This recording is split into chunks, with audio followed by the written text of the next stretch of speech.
Hello, today we'll be unboxing. This is a Dell Latitude. This is a 5540, and as you can guess by the size of the box, it is a 15.6-inch laptop. Now, this is pretty much a bread and butter for the business community out there. And of course, if you like these videos, please give us a thumbs up and please subscribe. That really helps us out, especially a small channel like ours. We so appreciate it and enjoy you joining us. So let's go ahead and open it and take a quick look. Now, first thing I'm going to say before I even open it, you can order these with a whole bunch of different components, so please be mindful of that when you go ahead and order one of these. It's not because it's a Latitude 5540 that it automatically has the same CPU, the same RAM, and the same hard drive, for example, that I'm demonstrating today. So keep that in mind. So let's go ahead and open this box up. Now you'll notice that the boxes have improved over time, meaning that there's less styrofoam, there's less everything. For those of you who care out there, I know I've gotten some negative comments that who cares? I actually care, so I prefer having the cardboard, and this is to me a very nice presentation. It's a lot closer to something you'd find in the higher end brands. And if you take a quick look here, you will notice that everything is very well disposed of in its own little compartment. So you've got the wires. Let's start with those. So first off, you're going to notice this is the wire that goes into the wall to plug it in, and here's the power supply. Now, as I would expect, it is a USB-C, and this should be a, let's see, before I say anything, it is a 65 watt power supply, so pretty standard. So if you already have something like this, you can use that one or you can use this one, and of course it comes with it, which is really nice compared to some other brands.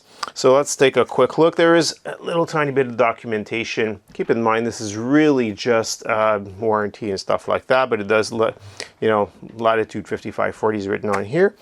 Let's go ahead and move this entire box away and let's concentrate on our little laptop. I'm going to go ahead and put that below. So there's a nice little message on here. It says welcome to Dell.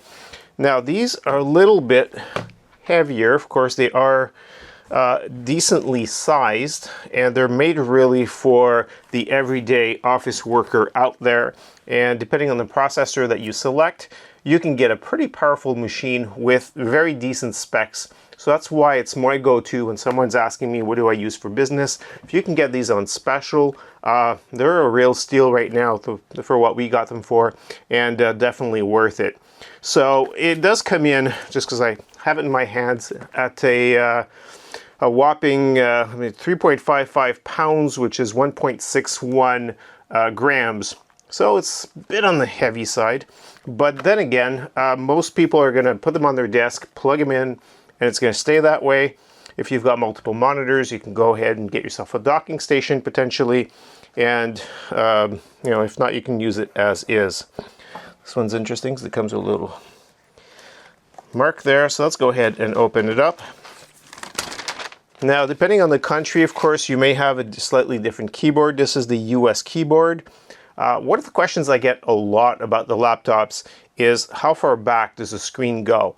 I actually was quite curious at this at first because I didn't understand why anybody was asking. I got a bunch of answers. Somebody said, oh, my kid likes to, so I'm not sure that that's really that useful. But just for those of you who would like to ask, it's a whole 180 degrees. So that's as far back as it goes.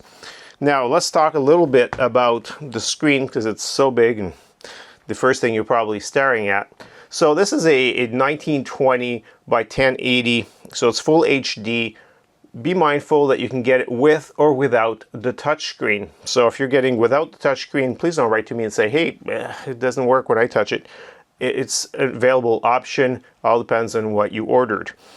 So spec-wise, this has a 13th generation processor in there, so it's an Intel. This particular one is on the high end. It's an i7. In this case, it's a 1370p.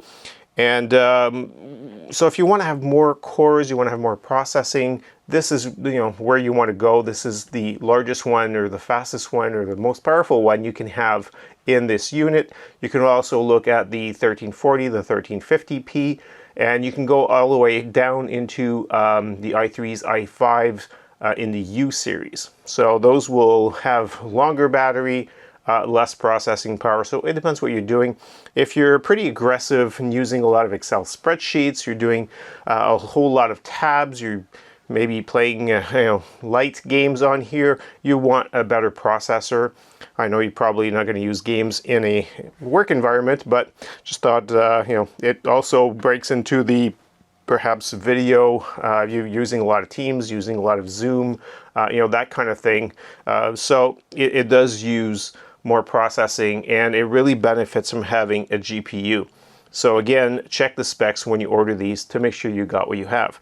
Now, in the higher end Intel, while I'm on the subject, when we do look at the 14 cores that it tells you that it has, it's actually broken up into 2 different kinds of cores at this point.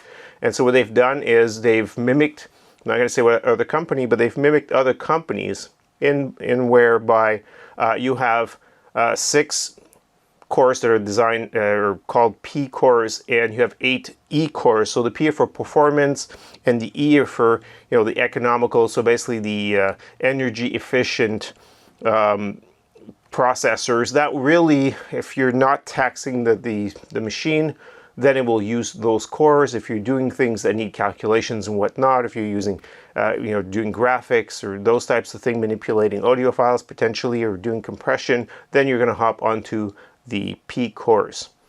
So apart from that, the memory, when you get these, you get a choice. This one here has 16 gigs of RAM. You can get lower and you can get higher. So I believe I've seen up to 64 gigs of RAM in this unit. Again, check the specs. It depends on availability. In some countries, you may or may not have all the choices. If you're going through retail or if you're going through distribution, sometimes they just have what they have. If you're doing a custom build directly from Dell, you have more choice. Of course, then you'll be waiting potentially a bit longer while it gets assembled, delivered, and so forth, which is why a lot of us like to go through distribution, just because you check what they have what you need, you grab it. So apart from that, the SSD in there, which is the hard drive, to say the old word that we've always used, it's an NVMe drive, which means it's basically a stick in there. And this one has 512, which is pretty much the minimum I'd suggest getting at this point. Anything less, you're going to run out of space sooner or later. I mean, if you think about it, if you're using things like Microsoft Office, imagine you've got Office 365, you've got Outlook, your limit there, if you've got a business account, is 50 gigs.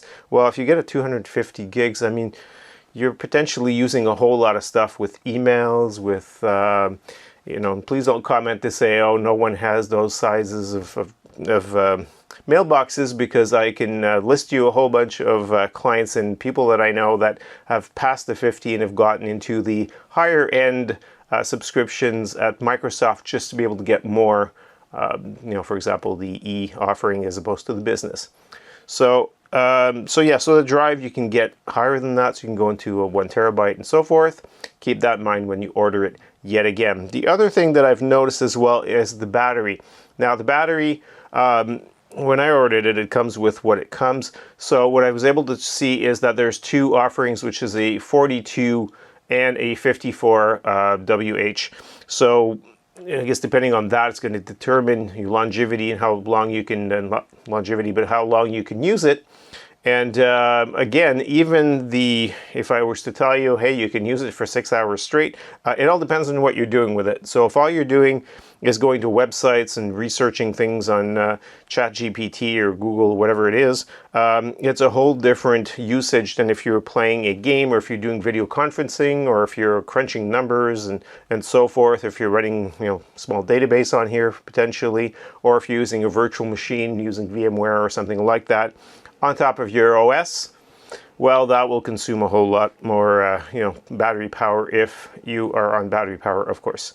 So apart from that, one of the offerings in here as well is a GPU, which is a GeForce. It's an MX550. So there is that. Now let's take a quick look around. Now, this particular unit has a backlit. I can see it here on the F5 key, so you use function and backlight. Let's talk a little bit about the construction. So the top is aluminum and all the rest of it is plastic. So if you're going to ask, there's a lot of plastic. The hinge here is aluminum and the power button is actually at the back. You'll notice the ventilation is slightly raised, so this little curve here in the back. So there's very little on the back. There's more fans for, or rather slots here for ventilation. There's even some more on this side. Now what you'll notice, of course you'd expect USB-C, since I showed you the power comes from USB-C. So you'll notice that there are two USB 4, so that's USB-C on this side. And on the other side, you've got more of the legacy stuff, if I can call it that. So you'll actually find a lot of decent things. You'll find RJ45, so that allows you to connect to gigabit Ethernet. So if you're, for some reason, deciding to use wired instead of Wi-Fi, that's an option. You've got an HDMI, you've got a couple of USB, those are 3.2s, those are the older types, and you've got yourself an SD card and an audio jack. So for all of you that still insist on having an audio jack, this has one. So like I said, the power button's on the back, and really that about wraps it up from that point of view.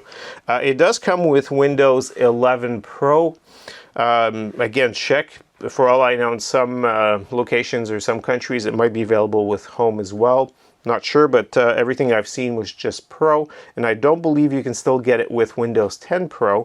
So right now you get it out of the box, and it's just Windows 11 Pro. The Wi-Fi connectivity is Wi-Fi 6E, which is the latest as of this taping. So 7, and the rest will come eventually, but right now that's what this comes with in this particular model, and the Bluetooth is 5.3.